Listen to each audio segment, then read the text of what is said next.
So this is week 2 of Thai yoga massage.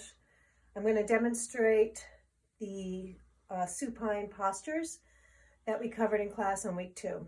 So what you want to do is start on the opposite leg, let's say the left leg, and you're just going to palm up the adductors, the medial side of the left or right leg, the opposite leg. You're going to palm, and then you're going to do some acupressure up the leg. It's going to be slower than this. I'm just running through all the different positions for you. So it's palming, then acupressure, and then palming again. Always be mindful of where your hands are. And you move over to the lateral leg closest to you and palm up that leg. And you notice I'm rocking back and forth. I'm not moving my arms. I'm actually just leaning in to my arms. So it's effortless. Sorry. And then back down Sen lines. And if you ever take a class in Thai massage, like I said, they'll teach you about which Sen lines you're on, and so there's actually a method to this. This gives you an idea of what it feels like in the first part. So it's always palming, acupressure, and then stretching. And then you're just going to loosen up the leg, the hip joint, by doing helicopter. And then you're going to move right into tree pose. And then you can butterfly your hands like this and just lean in.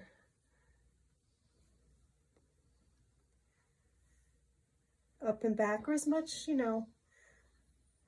as you need.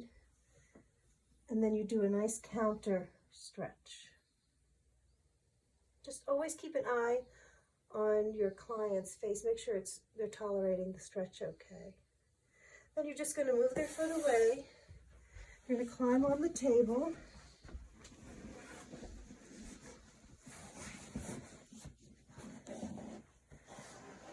And you're going to take the ball of your foot and just press into their hamstrings.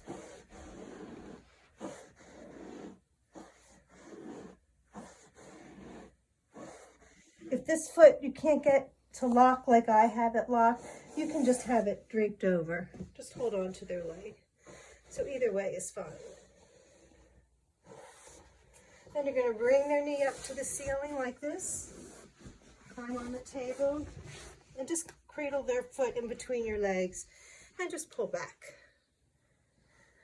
opening up that hip joint. You can do like this too, either way.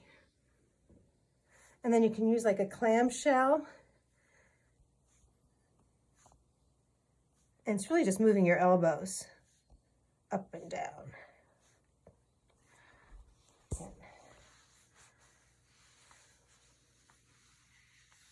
Then you can go down into the gastrocnemius back here, and calf muscle, and give it a good massage.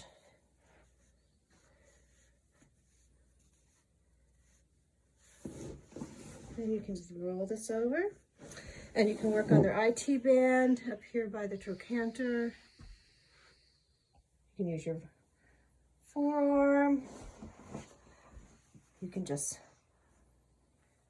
do some compressions.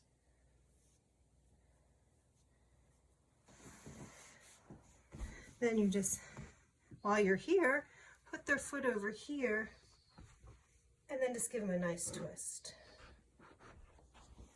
If you feel like their leg's going to roll over, you can pull their leg here. If they feel like they need more of a twist, you can tell them to straighten their leg out, and sometimes that gives them even more. The idea is to hold down this shoulder here. One, it makes them feel more secure, and also it makes them feel like they get a better twist, better range of motion with that.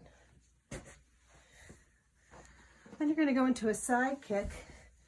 You're just going to pick up the leg and just walk with it out to the side. And then add some compressions again to those adductors, which don't really get a good massage during a Swedish massage. But here you can do a nice work on them. And while you're here, just bend the knee, put it on your hip, and move forward.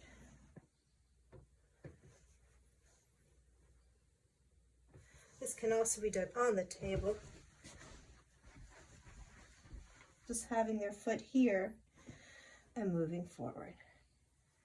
And while you're massaging, you can put your thumbs and just do some acupressure on their hamstrings at the same time.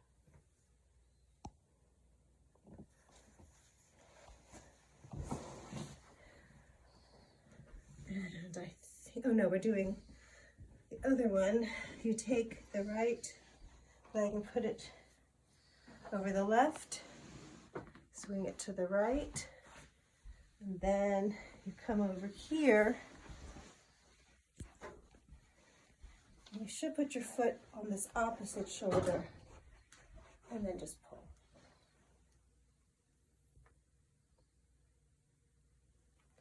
And remind your client to breathe. Okay, so that's good for the lower extremities. And then while the person is supine, you will ask them if they want an abdominal massage, which you all know how to do, so I don't spend any time really going over that. The only thing I do recommend is a nice part of Thai is laying your hand on their belly, and when they're breathing, when they exhale, and then when they inhale, kind of put a little pressure. And just work with their breathing a little bit. And you can always do your circles that you've all learned and side. The abdominal massage, there's a lot to a Thai massage, but we're not going to go through that here. But I always ask first if it's okay to do that. Again, with the arms, it would be the same compression, acupressure as we did on the legs. It would be any hand work that you know that you do in your Swedish, nothing really remarkable. But with Thai, you're doing a lot more pressure points on the palm. You can also do the Thai stretch here with the hand. Really open up your hand. You can stretch them metacarpals, and then again a finger massage. But all the things you know and love. The tricep, you can bring their arm back like that, and then you have this wonderful space to work the tricep muscles. And you can give a stretch by putting your hand on the tricep and then on their ASIS, and then stretch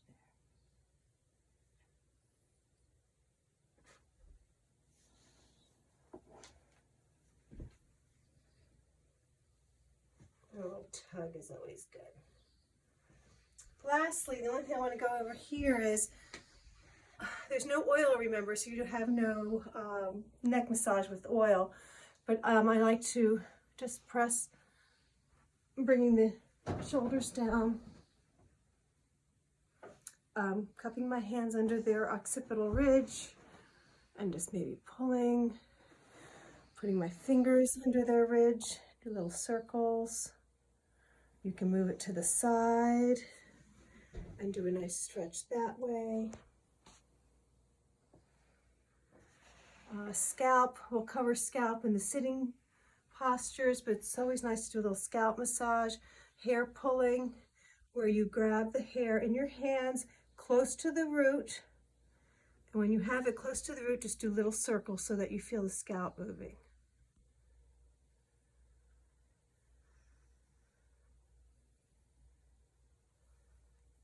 they're marma points, the energy points that you can do acupressure on.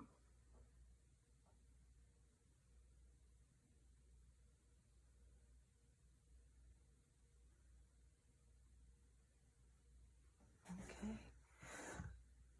And that's most of what we covered in week 2. Thank you. Let me know if you have any questions.